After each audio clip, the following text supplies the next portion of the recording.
All right. Hello. My name is Ami. I'm here with my dear friend Noah from the channel Everyone Who Reads It Must Converse. I'm really excited to have you here, Noah, to ask you some questions about meditation. How you doing? I'm doing great, brother. And what a great channel you have, Ami. I really love your content, and thank you very much for inviting me on tonight to discuss this. This is a practice, a spiritual practice that is very close to my heart, and that I have taken part in for over, the lion's share of my life. And so this will serve very well for me to be able to just kind of open that kind of thing up in a way that I was kind of unsure about on doing on my own channel. Meditation is a practice that you know um, most people have no idea what it really is. Yeah, for sure. So, and I have in the past few months, I've been trying to experience it a little bit and get to know what it is. So that's what inspired this reaching out to you. Very cool. So I have a lot of questions here, and you have a lot of knowledge. So between the two of us, it should make for a good conversation. I think it will be. I'm really looking forward to it, brother. All So right. yeah, uh, if anybody's not familiar, everyone who reads it must converse is the channel. I'm gonna post this on my own, I believe, in a little bit. So all Yeah, good. for sure. And links will be in the description box as always. Cool. So question number one. When did you start meditating? All right. Well, I came in contact with Buddhism uh, in my first year of college, and that was year 2001, the later part of 2001, 2002, and it was a book very similar to this one right here, which is just an overall kind of teachings of the Buddha, a survey of Buddhism, if you will. And I read it, and I completely fell in love with the kind of construct, the belief template, or the philosophy, whatever you want to kind of classify it as. And there's not really a practice to undertake in Buddhism except meditation. Everything kind of comes out of that because it is all about, um, you know, being comfortable with your mind, with what your mind state is, and really knowing yourself. Not just knowing yourself, but using yourself, whatever that concept self. We'll get into that a little bit, but using yourself, meaning your personality, as the substance for your work. And so I started a meditation practice loosely, maybe 2002, very quickly off of, getting really into Buddhism. But it, it's this kind of thing where I didn't know any more than anybody else knows as far as what what meditation really is. So Um, I would say that I embarked on meditation practice for real, like a real meditation practice, something like 2005. And that was when I really had an idea of what meditation wasn't more than anything, to really be able to embark on what meditation is, and to do that. It is one, a beautiful, wonderful gift to humanity, uh, from the Eastern world.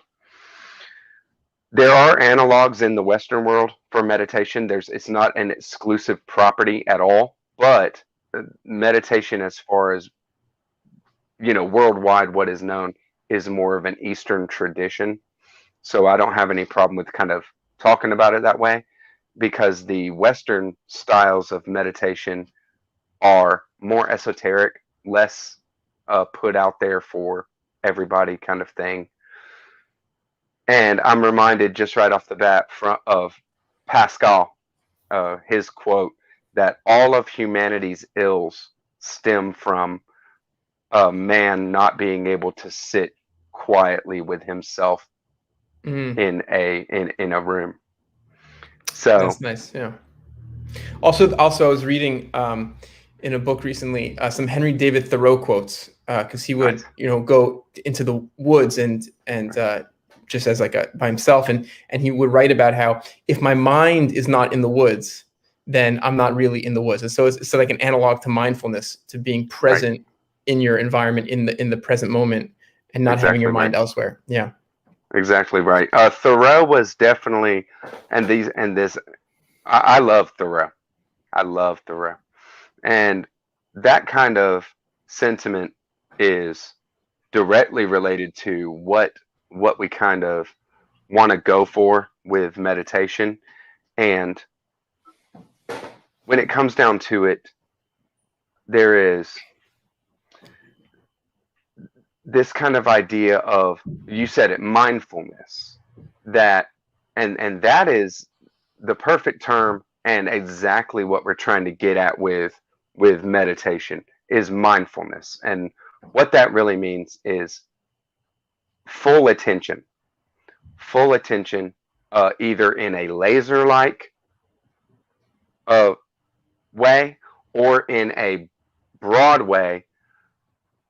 There's two, there's a duality to the attention, but being able to really pay attention, really, without adding any of our own stuff onto it.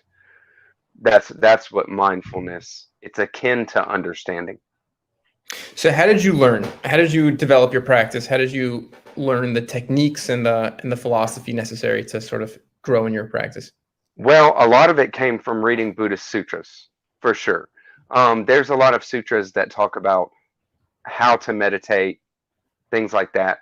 They are very, very kind of loose. It is the kind of thing of mental discipline, this kind of idea of mind science. What does that mean, right? Mind science. Or I say a lot of times, using the personality, working with the personality to grow. And what does that mean, right? So, like, getting to a point of knowing what practice really is, and how to know what practice really is, first came from sutras. This is from the Anapanasati Sutra. This is from the Pali Canon, very essential first first sutras. So, and how monks does a monk abide contemplating the body as the body? Here, a monk, having gone to the forest or the root of a tree or an empty space, sits down cross-legged, holding his body erect, having established mindfulness before him. Mindfully he breathes in, mindfully he breathes out. Breathing in a long breath, he knows that he breathes in a long breath. Breathing out a long breath, he knows he breathes out a long breath. Breathing in a short breath, he knows he breathes in a short breath. Breathing out a long breath, he knows, or a short breath, he knows he breathes out a short breath. He trains himself thinking, I will breathe in, conscious of the whole body. He trains himself thinking, I will breathe out, conscious of the whole body. He trains himself, I will breathe in, calming the whole body. He trains himself thinking, I will breathe out, calming the whole body. Things like that. Okay, so what is this training? When it comes down to it, like, what is it that you're doing? Just sitting there thinking about your breathing as you're doing it. Is that it? You know what I mean? And so it's this kind of thing where I had to get to where I understood what is really going on with that kind of thing. And you don't want to, you're not imposing anything on. You sit, you move everything out of your way, senses wise, distractions, whatever that might be. And you put your attention on your breath, and that's it. Well, when that happens, so much stuff comes up, Your thoughts jump in all the time. You might go off on a track of thinking and things like that. So the training is catching yourself and bringing yourself calmly and sweetly back to the breath, and that's just it. So there's a whole teaching there on the mindfulness of breathing, and so I love that. That is the first meditation practice that I really kind of embraced, and as it turns out, that is the most fundamental, primal kind of meditation practice that there is, because what we're meditating on, ideally, is not a static thing. It is a process. You want to meditate a process, and breathing is that fundamental process that is going on all the time, whether you're meditating or not. It's just ideal. It's ideal for our situation. And so everything about this is very, very stripping away any kind of extra and going down to the actual just what is happening right now. You sit quietly, you don't do anything, and you focus on what is happening in the nothing, which is breathing, because you know it is happening. And so it's just that's the first thing. That's what I got to first off as far as practice and meditation practice is concerned. I'm a super beginner, and I assume a lot of people will be new to this. So I think a very sort of basic first question to ask is meditation hard in your experience? Hard or easy? Well, it doesn't serve to try to put it in one or the other. If you have expectations, it's hard.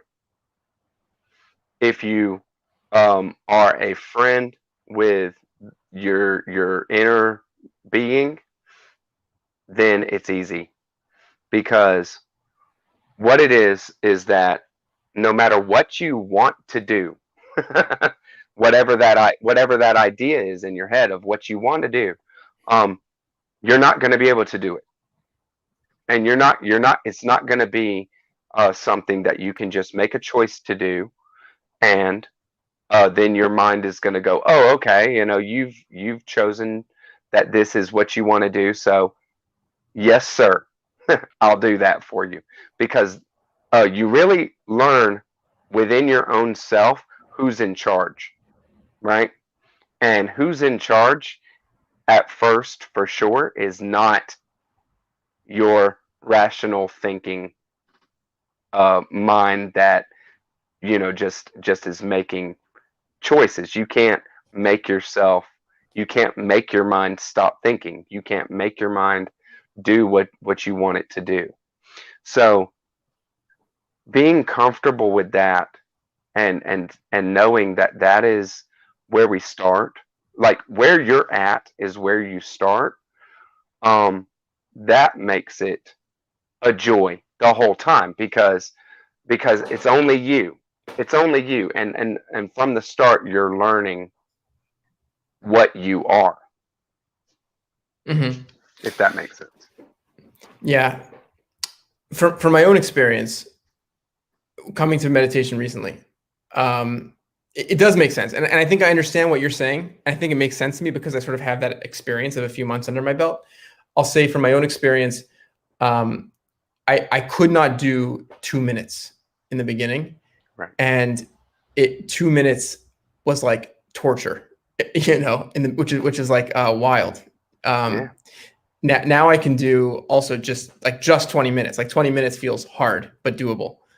And that's like months. That's like months of work to get to 20 minutes. So is it hard? I guess for me it was hard, but maybe if I understand you correctly, if I didn't have that expectation, and I was meeting myself more where I was at, I could have had a different attitude. I could say it's not hard. It's just wonderful. It's just, growing, Right. Well, I mean, and what you're saying, what's the difference in the way that you use the terms right there of your expectation and your attitude toward it? It's about the same thing, you know what I mean? Like Hmm. your Hmm. attitude, your expectation of what this is gonna do, or what a meditation session might look like, with having never done it. What that idea um, is very much your attitude going towards doing it, and it just is that thing. It, it's tough because there are so many different types of people, and I don't pretend to know uh, how anybody else is, but that is what is the most amazing, mind-blowing thing about Buddhism as a whole, because what the Buddha did is this amazing psychophysiological uh, analysis of humankind, and it's ridiculous. Even in the Pali Canon, I mean, there's just the Abhidharma literature is just classification of mind states and how mind states move from one to another. And these are mind states, but also emotional responses and personality constructs, all of it. And it's like to think back on how somebody in 500 BC knew this. How did this amount of knowledge be contained by even a group of people? You know what I mean? It's ridiculous. But you don't need any of that. The teaching, just like what I had said from that reading of the Anapanasati Sutra, is that really what you're doing is just really trying to become a witness to what you are doing, not to do anything, not to expect anything, but just to become a witness of what you are doing. So it sounds like it came easy to you. Is that fair to say or not fair to say? Um, Meditation. I would say it came easier to me than I think that it comes to a lot of people. And Hmm. I had a predisposition towards it. It really resonated with me. It was something that I wanted. I really, fell in love with right off the bat. And I think that when it comes down to it, I didn't have any expectations. What I wanted is what meditation does, which is give you a method to develop your inner life. So from the start, it was like, thank you, thank you. Yeah, that's nice. That's awesome. We have a question in the chat. First question, asking about a timer. Proto Mango asks, do you use a timer? So I'll say I certainly do. That's the way I've always done it. Just sort of set my timer and try to increase the time. And now I'm pretty good. But in the past, there would be times pretty frequently where I wouldn't make it to the end of my timer. Sure. I assume the timer is pretty normal. Do you Yeah. also? Yeah. Oh yeah. All the time. I'll use a timer, and if you and I'll set the timer for the maximum time that I want to meditate. You know what I mean? Something like that. Um, but most of the time I won't meditate that long. I mean, I set a timer for an hour right Mhm. now, and I never meditate for an hour straight. Um, but uh, you know, whatever helps you along. Mhm. Yeah. Because the thing is like you're saying, at the start at the start I did 5 minutes. Okay, yeah, I mean, I get you. At the start, I mean, I wasn't. It didn't come naturally to me just because I had a a predisposition towards this kind of thing, and did feel like it was a part of me already, kind of thing. Um, it didn't come natural. It is a new habit. It is a new thing that you have to form or something like that. So it is a thing where I always use the timer. I always, kind of uh set forth to do it in it for a certain length of time. I mean, you're not just gonna sit there and it. What meditation is not is trancing out, and That's an and important and point. Yeah. yeah, and there is a maybe not a tendency, but there is maybe a danger of kind of falling into that sometimes. People put on music, people put Right. on something that they can. Well, what is your attention on then? You know what I mean? Are you if you're mindfully putting your attention on a smell or a sound or something or a visual, a flame, a candle flame, that's all well and good. But if you're going into it to put your attention on your breath, but then you're trancing out to some ambient music, that's not meditation. Right. For sure. Yeah, it's definitely an important point because I feel like I haven't really tested myself, but I feel like even from the beginning, um, if I wanted to like think about work for 5 minutes, sitting still, that's like not so hard. I'm saying again, I haven't tested this so much, but it's when you're trying to focus your mind on something that feels unnatural in a way because you're just not used to it. Let's say, Right. then it feels very very hard. So yeah, that's an important point. Um, so can you describe what a deep meditation is like for someone who maybe has never experienced it before? Like what does it mean? Like, what's the experience of being in a deep meditation? Well, I mean, what is a deep meditation? You know what I mean? Like, so I don't pretend to know that my deepest level of meditation that I've gotten to is anything close to uh, you know, a profound deep level Sure. of meditation or something. So, um, I can just talk about it from my own experience. So there was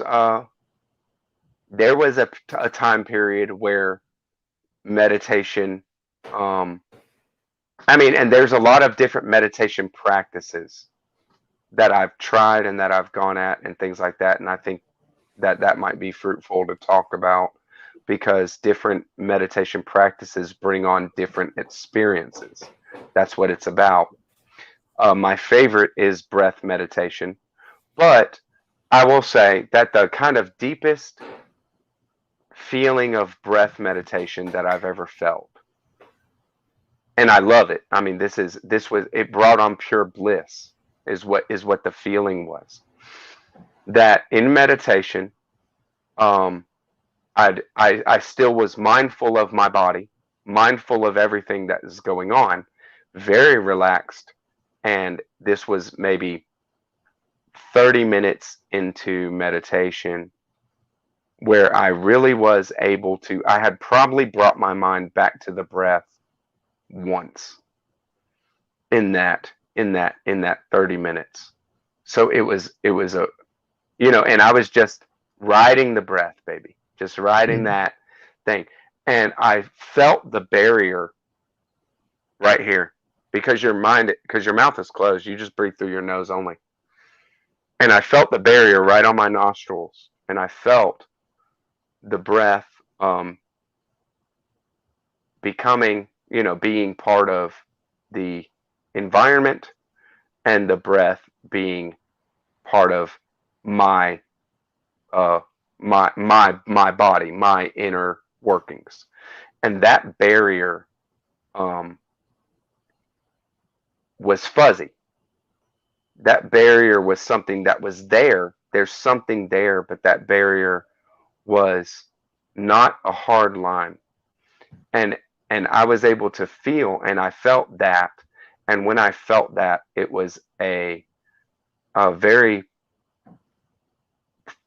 deep kind of thing where this kind of thing of what is me and what is this world and what is the outer and what is the inner and that kind of stuff. Those questions, even though I wasn't asking any questions, those questions, that kind of questioning is what was shown to me in my meditation. Mhm. So, when you, the depth, the deep stuff that comes to you in meditation is not, um, is not conceptual in a lot of ways. It's not for you to say, "Oh, I thought this, I thought that." You don't think, you know what I mean? You're not thinking your way through it. It's just pure experiences. It's just experiences. But those experiences being deep and insightful is what is is is is what happens to me when in my deepest experiences. Yeah, that's really interesting. And I'll just say on my level, where I'm at, just learning, like if, it's just like the equivalent of like baby steps or whatever, training wheels, but just learning Right. to apply a level of focus on something which is simple, like the breath, and be able to lose track of time is like a miracle. Yeah. It's like a revelation. It's like something I thought shouldn't even be possible. You know, Right. Well, um, it's called concentration. That's the term that it's most commonly translated as concentration, and it is an inexhaustible virtue mhm. Yeah, to be able to focus, concentrate.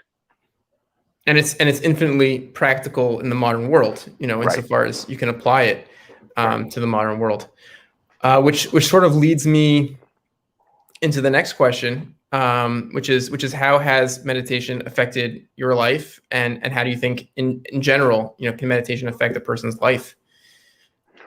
Well, I mean, really, the it is one of the greatest gifts that I think that anybody could you know embark on in their life. The greatest kind of practice that you could go for, because when it comes down to meditation, there's no limits.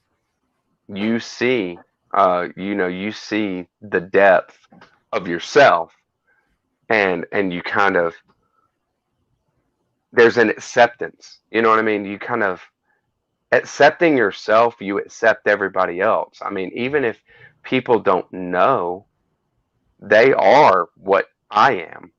I'm a human being, and I don't count anything that's not human, as apart from myself, no matter what it is. And these people might be, not practicing anything like what I do, but me gaining a knowledge of my own depths uh, gives me a knowledge of others' depths, whether they're uh, aware of it or not. And in that, there is a profound, like, level of acceptance of other people. So if people come at me and are, just talking smack because their wife is a ball buster or something like that, there is a kind of thing within me that goes, um, look at this guy, he's funny, and I hope that he's, you know getting, what he's doing is acting out and playing his role. You know what I mean? Meditation gives you a level of control over yourself that I don't think anything else ever could. And you see that other people are not in control of themselves, that they are playing a role, that they are, parroting things that they've heard, that they are acting out on these kind of conditioned train track um, personality things that come from their family or their previous life, think people that have influenced them, or people in the current uh, life, like what they're doing day to day. And you just see that kind of stuff because what meditation does is make you more aware of that stuff and free. I'm not. I don't. I don't think that um, I am gloriously free. I'm definitely not. But I am far more free than I was before I started meditation, as far as my actions and my reactions and how I uh, act in the world. And that's the kind of thing is you become the witness to yourself. And if you are a witness to yourself, then you can kind of critique what you're doing and choose rather than being a slave to kind of an impulse that isn't an impulse that doesn't come from the depth. You know what I mean? An impulse that comes from something that's already a superficial kind of personality construct. So that kind of thing is the benefit of meditation, is being more, for lack of a better word, being more of an authentic you, being a better version of yourself, knowing that the version of you that is now is not what it is and what it has to be, that you have the choice, that you have power over all of it, and you can choose kindness, you can choose a virtue, you can choose not to be reactive. You need space for that, right? There has to be space, and so meditation gives that space. Yeah. So that's very interesting to hear, and it makes sense. My own experience has been a little bit different at my level, in terms of what I've seen as most dramatic in my own life. Well, I think one of the main motivations that I had to pick it up was my anxiety. I had anxiety from time to time. It was very quite uncomfortable, and I guess I would just say to anyone considering it, like, I was amazed. I was absolutely amazed at how fast meditation improved my anxiety. Not to say that it's completely gone, but the tools that it gave me, and the most dramatic improvement in my life is I used to have a little bit of insomnia, and it's obviously something related to anxiety, and it was very difficult, and I found sort of ways to manage it, but since I started meditating, it's almost completely gone, which is crazy. It's like such a blessing, because now I can just meditate when I'm in bed, and it's such a superpower. It's such a superpower. It is. And it was something like anxiety, what I've learned to do, the tool that it's given me is to be able to make that the object of meditation. So that's the focus, whatever the sensations are. And then it loses its teeth. It loses Right. it becomes just sensation like anything else.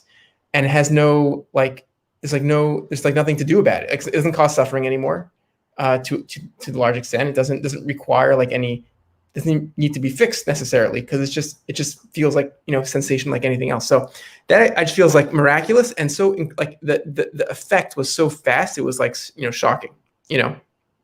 I do know. And I'm reminded about a person. I don't know the name of the channel. It was a YouTube channel and a video that I saw many years ago, but I had saved it and I watched it a couple of times, where a guy was talking about the root of all addiction. That's what the title was, like the how to overcome the root of all addiction, right? And he said that, I mean, after like 15 or 20 minutes of the video, it was like an hour long or more. He said that when he was addicted to food, he was like 300 pounds overweight or something. And the guy on the screen is a normal sized dude. And I had been watching his videos for a long time. You know what I mean? I knew uh, him, so I didn't never know he was overweight like that. But he said uh, that if you can sit when you have a craving come on, and you can just sit with it and look at it, let it pass through you, let it watch what it does, watch how it affects your body, watch how it affects your mind, watch how it does. And I said he's talking about meditation Yeah. right here, and he said that is the most powerful way to overcome an addiction. If you can't do that, then you have to do, and he gave a lot of other, you know, kind of ways to chip away at it until you could do that. But it was just validating for me because the video had nothing to do with meditation, and it wasn't for that, but it was that kind of thing. When he said it, I was like, he's talking about meditation. This is awesome. And it's very true. I think when it comes down to it, becoming a witness to what is happening, like you said, it takes away its teeth. You think this thing is strong, you think this thing has its own power, but it doesn't. You give it power. And if you sit there and watch it and don't give it power consciously, then you see how powerless it is, really. And it doesn't mean that it's not a habit. It doesn't mean that it's not something that has a certain inertia. It will not go away without a fight, just like anything else. But um, you take your power back, and that kind of thing. It's a beautiful thing, and meditation is a big part of meditation is that becoming a witness to your Yeah. own thoughts. Yeah. So, yeah, one of the things that surprised me about meditation when I was coming at it from really no background, no experience. The way I was taught was like just basically some YouTube videos. Now I have a few books under my belt, but nothing, nothing, not even the primary texts. Just sort of like commentaries or whatever. Right. So one of the things which like I never thought would be a big deal. I never thought would be a major, for me at least, major part of my meditation practice is actually itches. And this conversation might make me itch a little bit. Right. But like in the beginning, it was unbearable. Like I was like, how could you possibly sit still and not be tormented, like tormented by needing to itch? And like books that I've read or whatever say, it's okay to itch. It's not a big deal. But I'm like, but like serious meditators aren't itching. You know what I'm saying? Right. And then like what I've learned over time, for me, just like time means like months, to make it the focus of meditation. And it's like it's the object of meditation. It's a wonderful thing. It's like it ties into this idea that this skill that we're talking about, this ability we're talking about, has like implications for even like pain tolerance. For example, It does. Right. It does. Discomfort. Yeah. So I was Right. curious what your thoughts are on that. Well, I mean, there's a whole lot of that. Mm-hmm. By learning to bear small sufferings, you're learning to bear great pains, right? And I mean, I don't think anybody, even though it might be hard, you don't want to think about this kind of stuff, right? But being conscious and thinking about it is what this is all about. Really knowing what your situation is and and embracing everything about Right. your life state. So there's gonna be a great pain in my future. I wouldn't doubt it. I don't know what that is, but it's going to be a great pain. And by consciously choosing to bear small sufferings and smile at it and just put your mindfulness, put your concentration on it, and let it go and let it pass, and see that you also are the one giving that power, you know, like an itch, a bug bite, things like that, or whatever it might be. Uh, that kind of stuff is uh, is also a gift in practice. You know what I mean? Right. Like when you're meditating, that kind of thing is looked at like a gift. You're like, oh, okay. Well, it like think about muscle training. That's when somebody just gives you a little more than you've done before and Yeah. says, let's see what you got, bud. You know what I mean? And you're like, okay. You know, if these kind of things are looked at in terms of progress, then they're a joy in a way. And it's like that's the time that you flex and you try to and you see what you're see what you got inside. If it's part of a condition that is bringing upon suffering to you, then even the smallest thing or something relatively small can be unbearable, you know? So we switch that in meditation.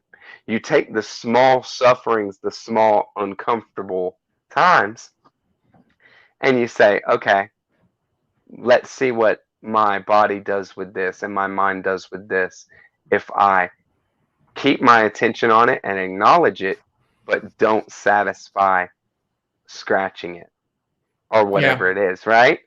And you just go through that, and you go through. I mean, you let that is a process as well. It's not going to last forever, right? Yeah. Yeah. So what is it, right? And so that's the thing, is to understand that nothing lasts forever. It's not going to, you know what I mean? It's not scratch it or die. That's not the Yeah. where we're at, you know. So you just that's part of the universe giving you a uh, a little test for yourself, and we kind of embrace that in meditation. Yeah, you called it a gift, and another way in which I see it as a gift, in addition to what you said, is sort of like a test and flexing those muscles. Um, for me, again, at my level, when I'm getting towards the end of 20 minutes, often my mind starts to not behave. I have a much harder time focusing on the breath, and I keep thinking about the clock, like when is my timer going to ring, Sure. and then when like a strong itch comes, it's like such a gift. It's like, now I could just focus on the itch. It's like Right. really like grab my attention, and it's like like you said, it just feels like such a gift. And I can Right. sustain my practice that way. I've definitely come in contact with that as well, where something that would be looked at as a as a hindrance or as something uncomfortable actually turns out to be a gift, in that way that you can, now I can focus on this rather than all this. But that's the thing, is like the mind uh the mind needs an object of focus, and you directing it to what you desire is the main practice. So but it's all fruitful. Every Yeah. single bit of everything that we've talked about is all a fruitful practice, because every single meditator, every single person that embarks is going to go through all that, and needs to know that everybody who has ever done it has done exactly that, even the Buddha. Hmm. Like, Hmm. it's all the same. We Yeah. And similar along those lines, I guess we never went into details of, like, the techniques that we use or recommend for, for sitting. You talked obviously about focusing on the breath, and you said that was sort of like the main one.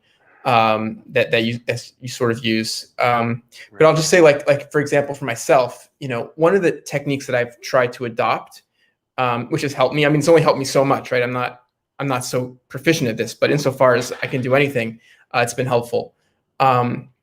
Taking anything that feels like a hindrance, like anything that feels like the obstacle, and making that like the focus of my attention, to some extent. So an example of this, and maybe this is even a bad idea for all I know, but it's been helpful for me, I think. Like very often I'll have this issue where I keep thinking about the clock. Like I keep thinking about how much time went by, how much time is left. It's like an intrusive thought, which, I sometimes like have a really hard time, controlling. So what I'll do is I'll try to catch that thought, as soon as it arises. So I'll be like waiting for the thought, and the process of like shining the spotlight, on that thought, the process of trying to catch that thought as soon as it arises, often, quiets, that thought. So that's sort of like the main sort of process that I use, Right. to progress. That's very interesting, and there is there's nothing wrong with any uh thing that might come up as an impetus, like come up as a desire to try to work with these internal modes. All of it is good, because working with it, that's the practice. You know what I mean? So I will say that trying to put your attention on it enough to see the seed thought, to see the thought arise before it becomes a full-fledged thought, that's awesome practice. Awesome practice. And because most of the time when it comes down to it, when it's already a thought, what we term as a normal thought, it's already an obsession. Right. That's a good point. Yeah. Yeah. You know what I mean? Our thoughts, what people that don't meditate term as a thought, is a thought that won't go away, or a thought that has already taken hold. Um, in meditation, a thought is just a little bubble that just arose and just as quickly falls away, that kind of thing. But seeing that, being able to see that, just that little bit of space between you and the thought, that's fruitful practice, because what it is it undermines a self-identification with the thought. Yeah. You're not your thoughts. That's a Yeah. big teaching of meditation, is that we are not our thoughts. We are not our impulses. Those are not us. They are a part of our personality that we have, that are conditioned, and we have power to do that or not do that, and these kind of things. So there's no labels in meditation. You reject all labels eventually, because there's so many kind of things that people say, oh, I'm just an overthinker, I'm just apathetic, or whatever. When you label yourself like that, I mean, what are you doing? Is overthinking an essential part of your personality construct? You know, is there a way for you to not overthink that kind of thing? I would say yes, and it would take a practice for that person to see that the habitual overthinking is just that, a habit that they have, conditioned in their personality over maybe a long time. Things like that. You know what I mean? But the thing is putting that space where uh, they see it happening, but if they're watching it happen, then it is not them. Right. So it it it Yeah. it, it breaks you free. Yeah, it's a profound point. And I'm not going in the order of my questions anymore, which is great. It's a good thing. But one of the instructions that I see come up from time to time or come up in discussion is this question of, who are you? Like introspective, like an insight kind of meditation, like trying to understand, ask the question of what am I? And this is something that I've actually done a lot in my meditation. So the steps are like, am I my body? And the implication is, if you could see your body and experience your body, then that's not you, because that's not what the essential core of experience. Are you your thoughts? But can you speak to that? Like, what's the answer to that question? Like, what am I supposed to arrive upon? Like, what am I? Well, I mean, yeah, I mean, I would say I would answer with an idealistic, an answer that I don't know if I've ever um personally touched myself, but I do believe is true. And that is the one who is being itself, like and being that witness. That's the thing that you are. You are that witness. So it is pure consciousness. It is pure witnessing consciousness.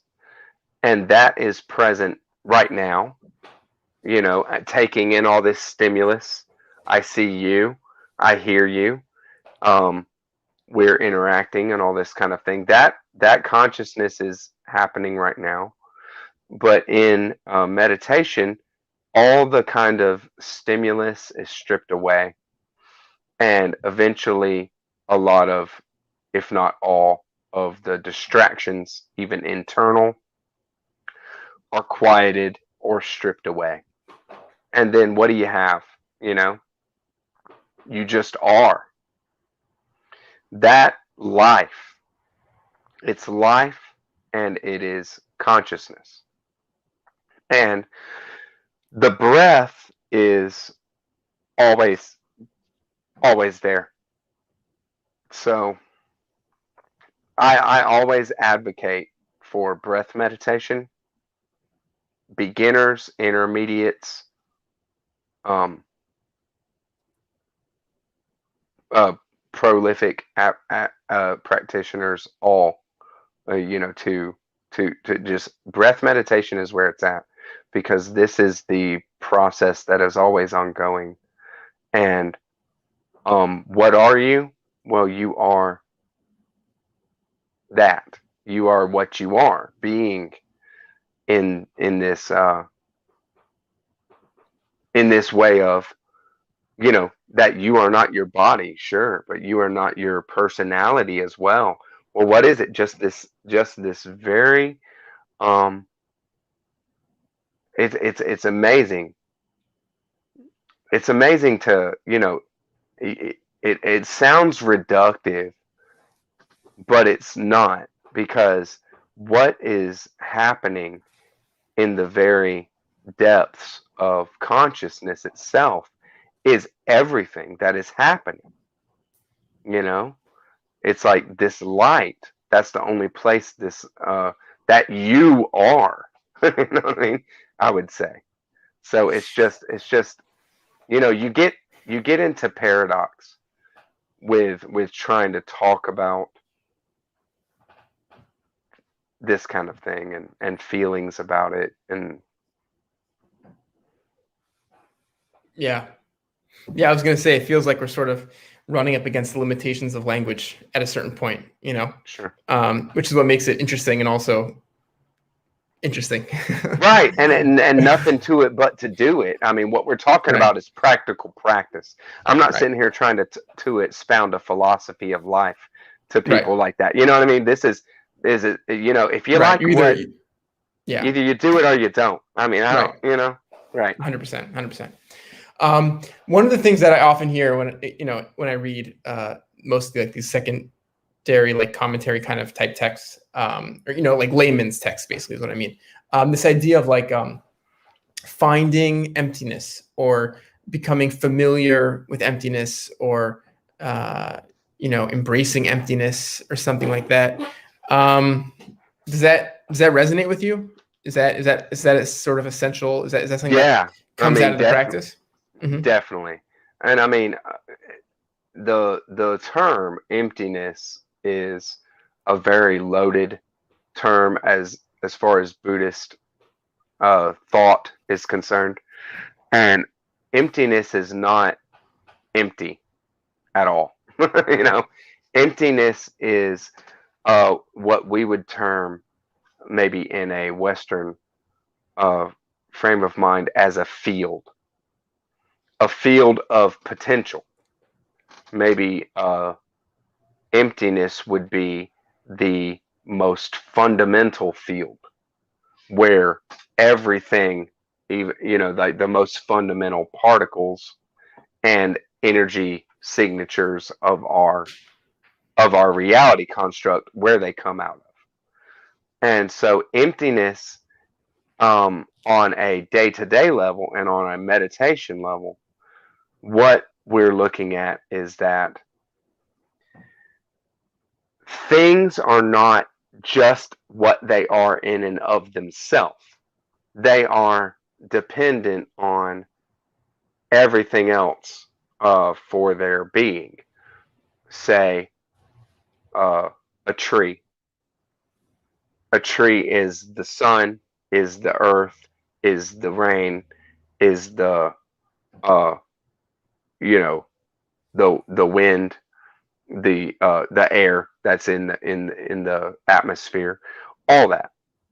A tree would not be a tree. It's not a tree just in and of itself. It's made up of all these, because these interdependent uh, entities, which themselves are not independent of themselves.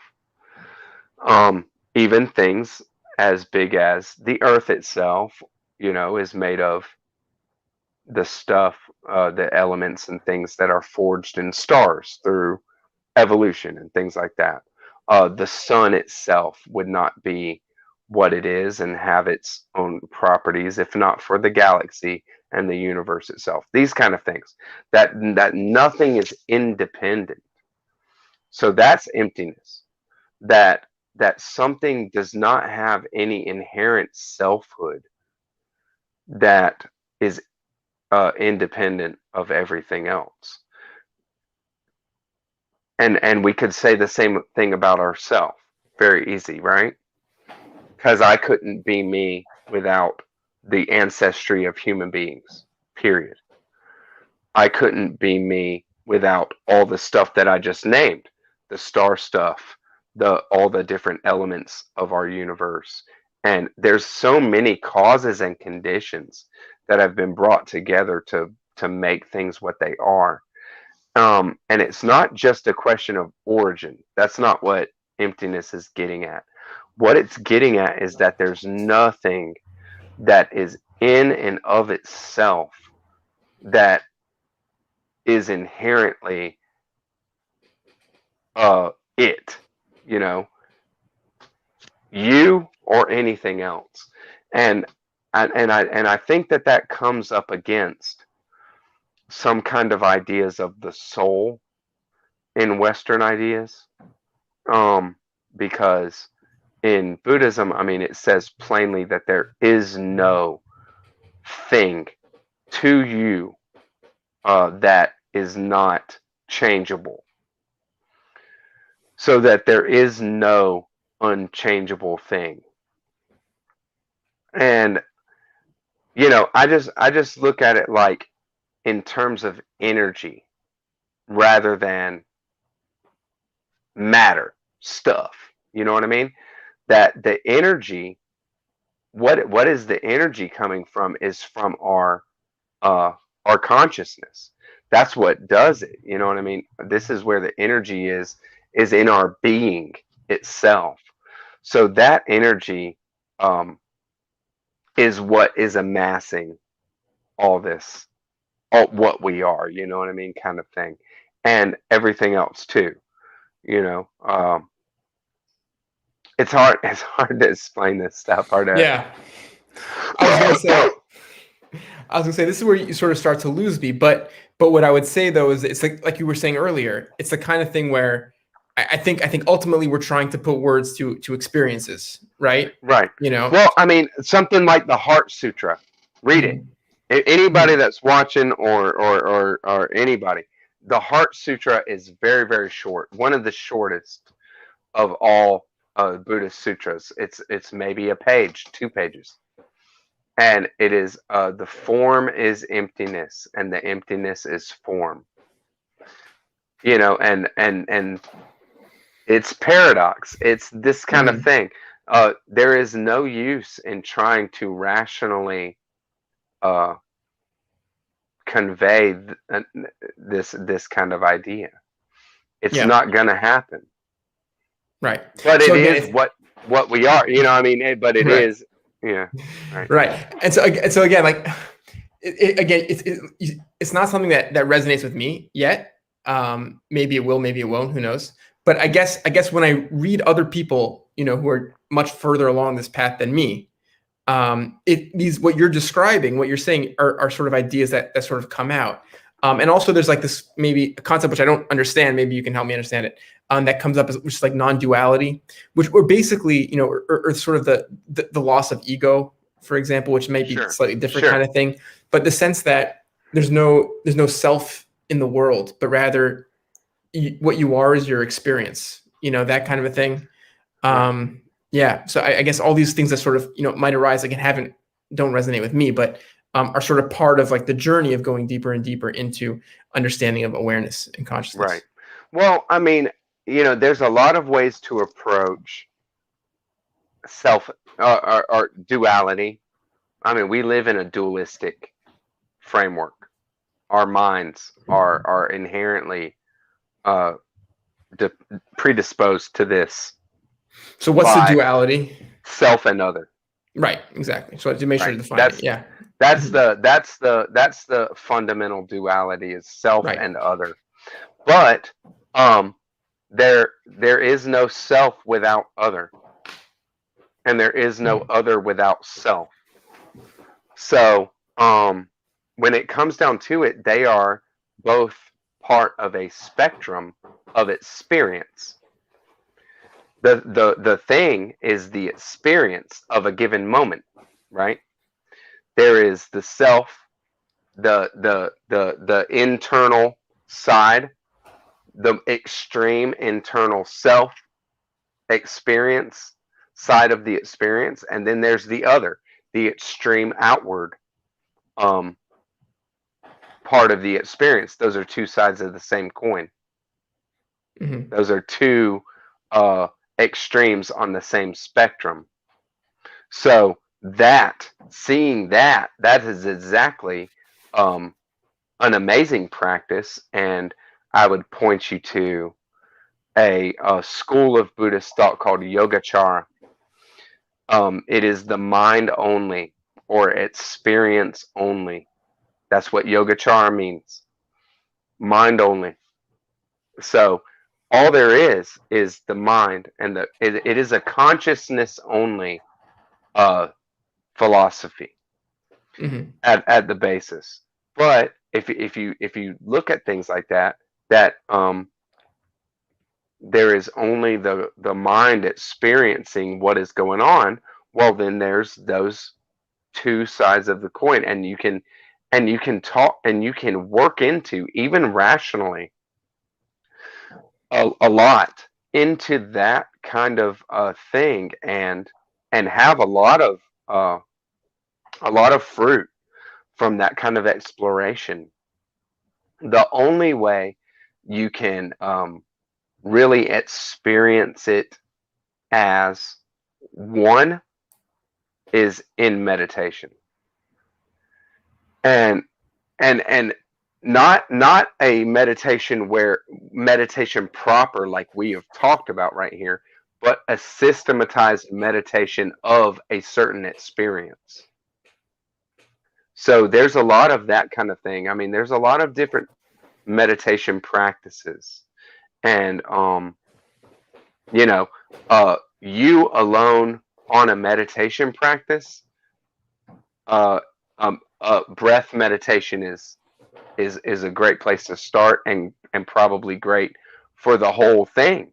really, but to have certain kinds of realizations and certain types of insights where you're going to have to postulate different experiences and approach those in a certain way, right? So that's what I mean with if you're talking about, if you want to go to non-duality, um that's the kind of thing that I kind of experienced with my depth, my deepest breath meditation, is that duality of inner and outer right at my nostrils. That the air, the breath, where did it stop being breath and start being air? And when was it part of my organism and now part of the world as a whole? And is there any real distinction there? Or is that a fuzzy distinction, something that I'm searching for, something that mostly I'm constructing in my mind? That kind of stuff. That is so every meditation practice is pushing towards non-duality. Mm-hmm, mm-hmm. All right, no, we're doing great for time here. This has been like super quick. But I am coming towards the end of my questions here. So I guess just taking a step back for a second, Buddhist worldview kind of question. Um, Liberation. What is the ultimate goal that the Buddha sort of sought to teach? What does liberation mean exactly? Well, I mean, at its most formulated, like at the beginning, what liberation would mean is the liberation of the life cycle, because the life cycle is suffering. We don't have a fun, easy time here, right? Mm-hmm. We're Yeah. not, we're not, we're not sitting here, thankful for every uh, crappy thing that comes up in our life or whatever, right? Having to eat, every 4 to 6 hours, having to sleep, having to uh, eliminate, whatever it is. The body is not, ideal. The thing is like life, just this kind of life is not. It is suffering. We're going to get sick. We're going to we're going to suffer. So at its most fundamental level, liberation is liberation from suffering. Well, how do you do that? You know, Buddhism comes from a cosmology that is never ending, pretty much, for lack of a better word. Uh, a construct, a life cycle that is lifetime after lifetime after lifetime. So you liberation from that, and how do you do that is by not um, trying to make it what it is, not grasping, not trying to make it something that it's not, is what I mean to say. Um, Not grasping at stuff, trying to make it something that it's not. Um, Seeing very soberly what it is and accepting it and loving it and riding the wave rather than trying to um just be hedonistic, just like uh go for gratification, instant gratifications, things like this. None of that kind of stuff. Just a real sober look at life and acceptance of life, and then um just working with yourself to bring that level of acceptance to become one with what it is. And at that point, there's no inner There's no giving of yourself to the reality outside. There's no inner and outer exchange kind of thing.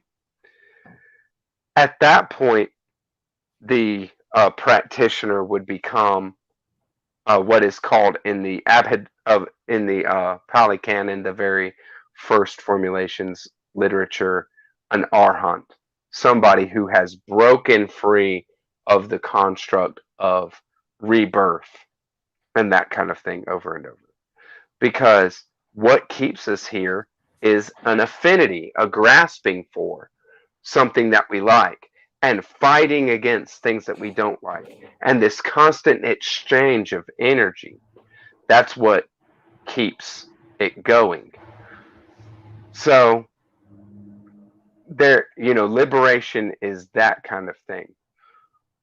In the more Hinayana is what it's called, but it's the first kind of formulation of Buddhism. But as far as what liberation means to the person, it is being spontaneous. What is it? Spontaneously? Spontaneously free. You know, being able to be, you're not held back in any kind of way. You are completely free, gloriously free. And that kind of thing is,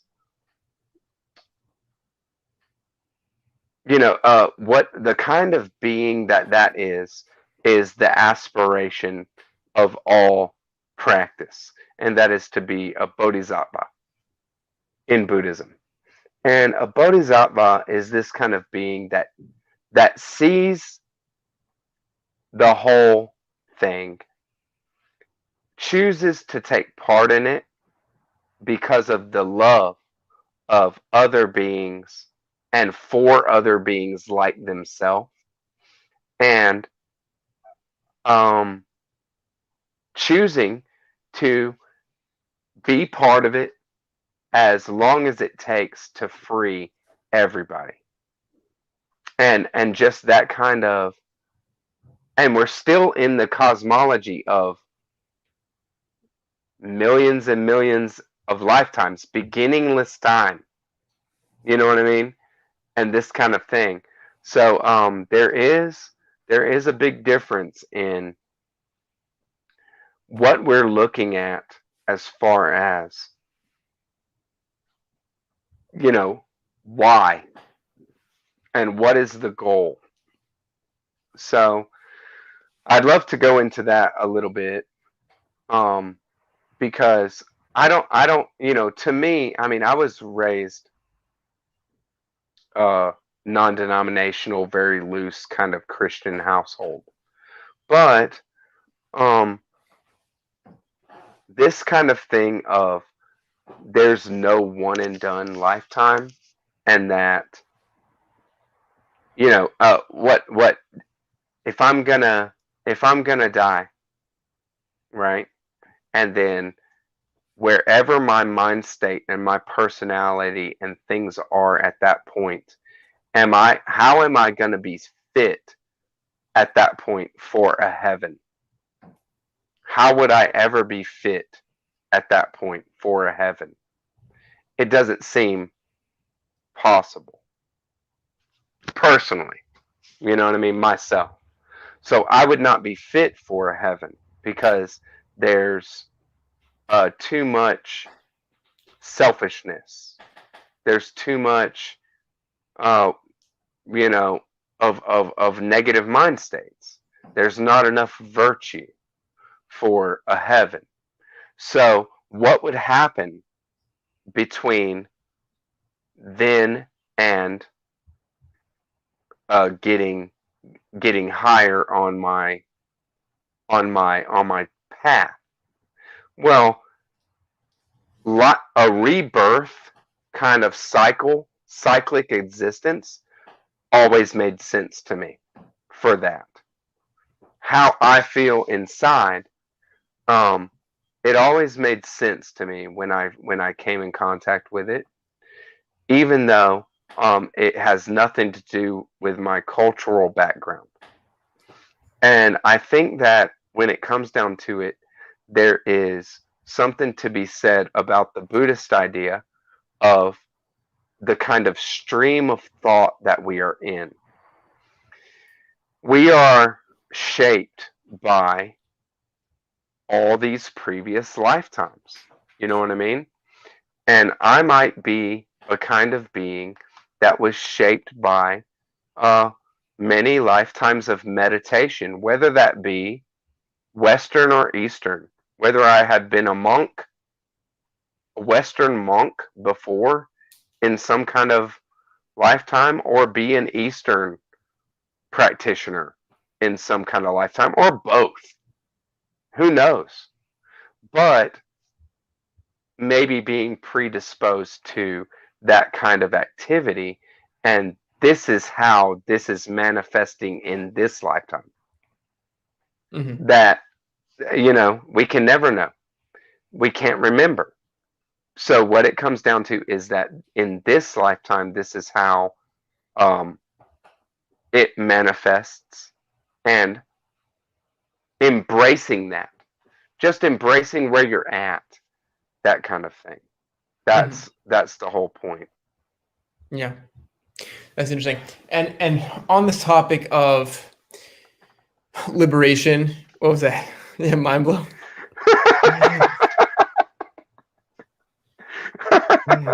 Thank you for just letting me.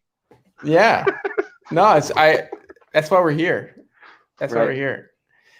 And I'm gonna have to.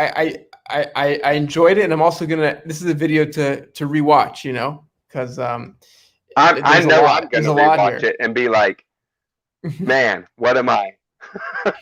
what I could have said this better. I could have said that better. Yeah, definitely. And I could have drawn more out of you. We all check ourselves. We're constantly doing this.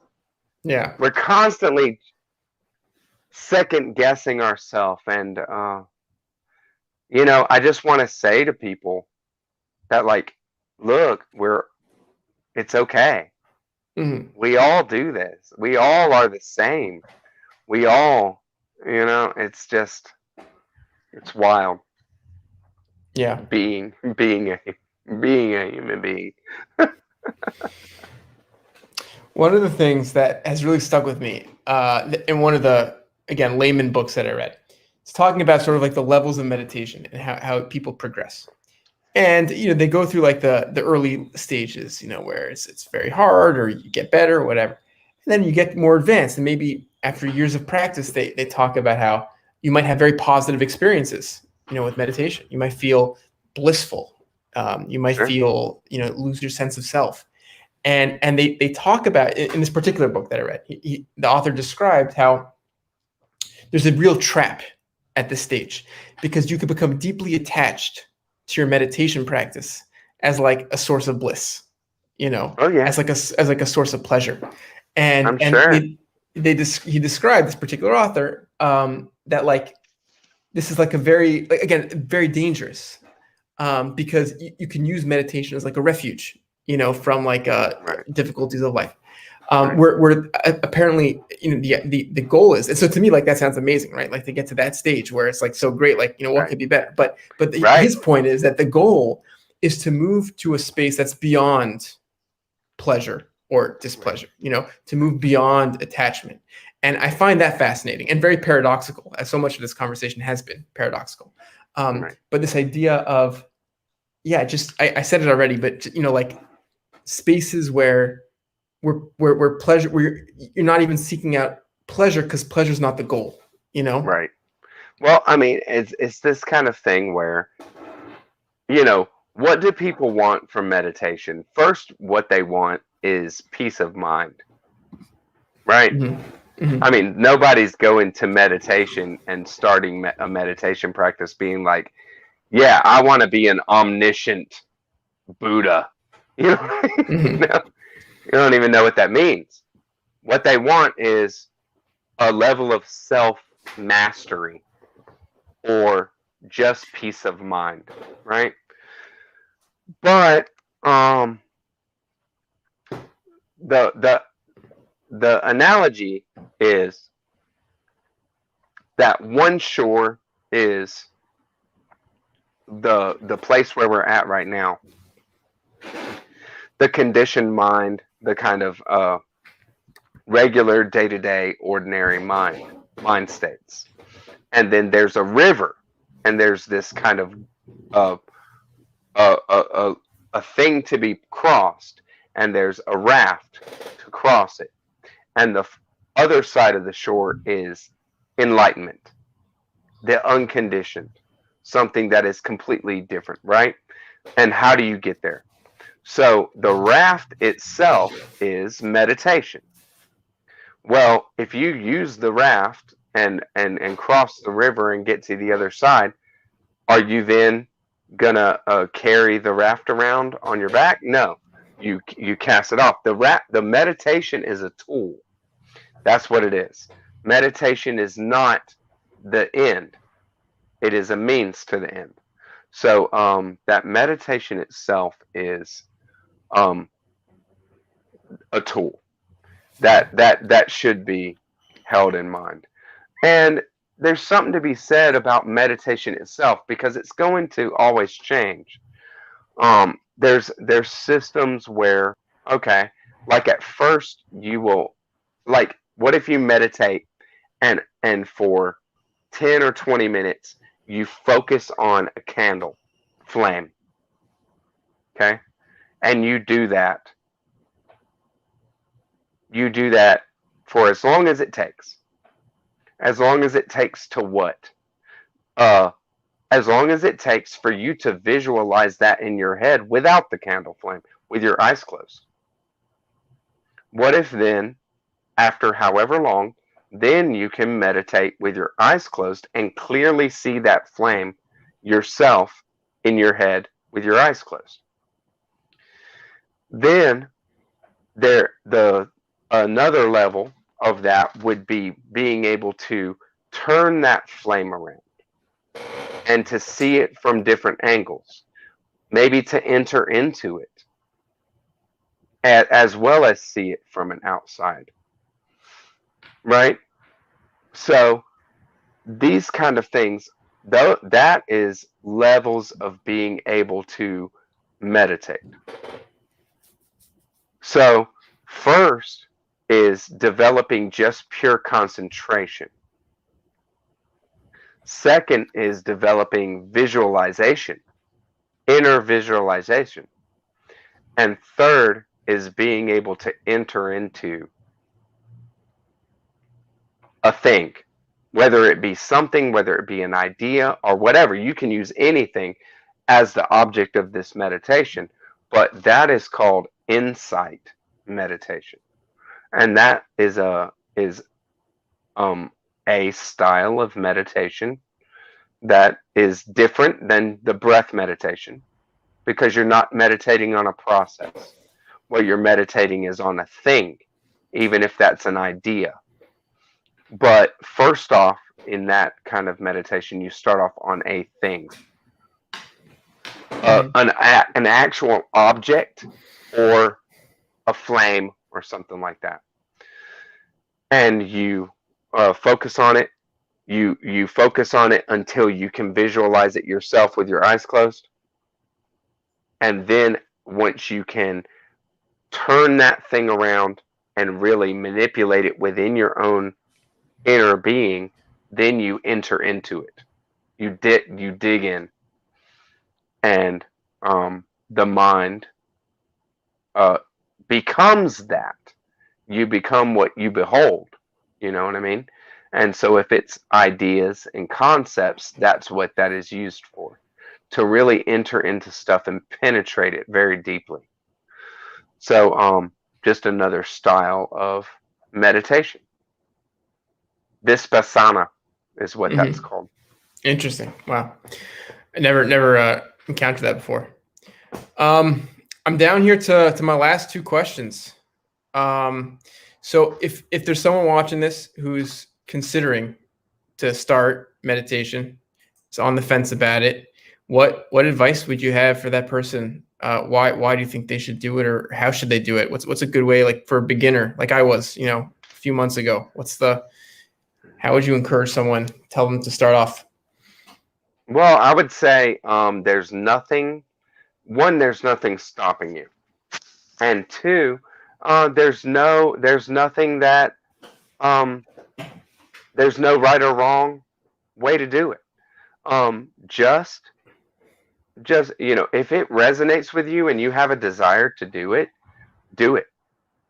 You know that what you're really trying to do, the ultimate kind of way that you're trying to do it, is totally quiet, no senses, no nothing, no distractions, and just quietly sit for a time. And that time being whatever you're comfortable with. There's no doing it wrong. If you if you if you do if you do listen to music, or you do light some incense, or whatever it might be, in starting off, it's all good. Just do it. Just start off, because Yeah. the benefits are going to greatly um, outweigh you not doing it. Yeah. And I feel like for me at least, maybe everyone's not necessarily true for everyone, but I think for a lot of people, maybe you'll always wish you started earlier, like, Right. so the You sooner the will. better. You will. Because once you start, you just say, yeah. And then another piece of advice that comes to mind for me is Yongey Mingyur Rinpoche always says that you don't want to push yourself. I'm sure many people say this, but I heard it from him. And it's a good idea to leave yourself wanting more. This is like advice that I never really took, because I sort of have like the egoic kind of personality, like really trying to push myself. But I feel like it is good advice, and I could benefit from it too. Where like if you think you can go for X amount, set your timer for less, and do it frequently, so that you Sure. want more and more. So I thought that Sure. was nice advice. Yeah. That's good advice, but I would say also, when it comes down to it, if you have that kind of personality where you want to push yourself, then you're not gonna not want more. Right.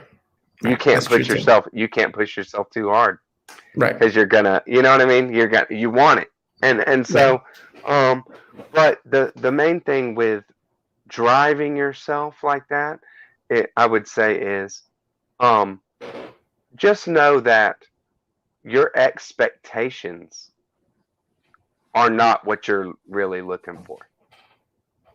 What you're looking for is, your next step, and your mind, by the awesome power of what this reality really is and what we are in it, is going to show that to you. This is a natural process. This is a natural thing that our minds and that we do.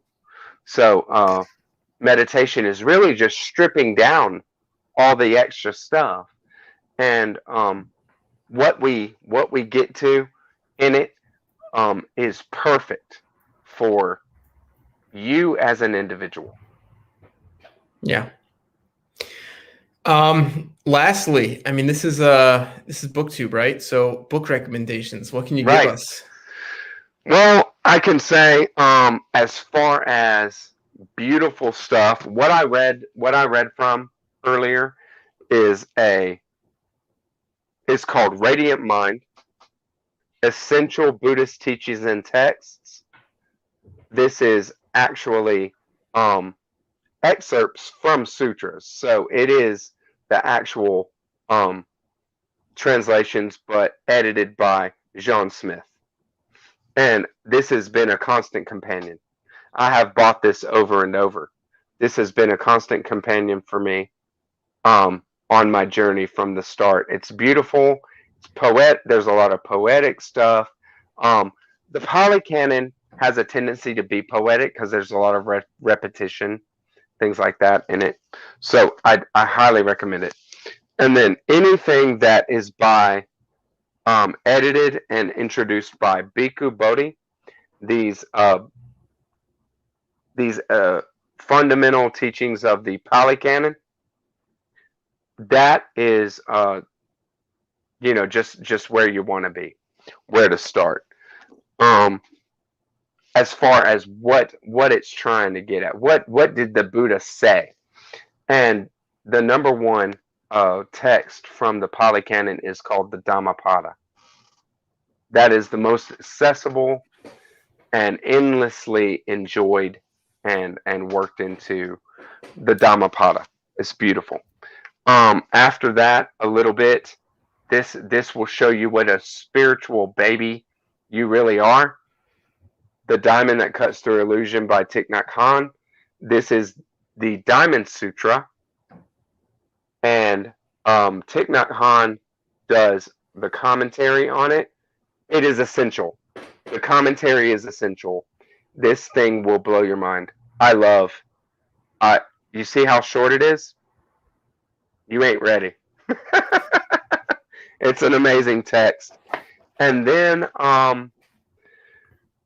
after that, and not just after that. I mean, it could be your first text if you wanted to. And I can't believe I didn't grab it. The White Lotus Sutra, for sure. Very much drama, parable, and that kind of thing. And it'll get you to a place where you really didn't know you were going to get. No, this has been amazing. Thank you very much, Ami. I appreciate you. I appreciate you too. Thank you very much, Ami, for inviting me along and letting me. I came into this, like I told you, kind of cold. I was like, man, I'm ready. I'm ready for this. But then, when you try to put words to these kind of concepts, man, it's not easy. For sure. But way easier than life, let me tell you. Yeah. So meditate, y'all. It'll be an endless fount of just steal you. Stability. Yeah. That's right. I love it. Thank you, Noah. Thank you, Ami. Have a great night. You too, brother. See you later. Talk to you later. Bye-bye.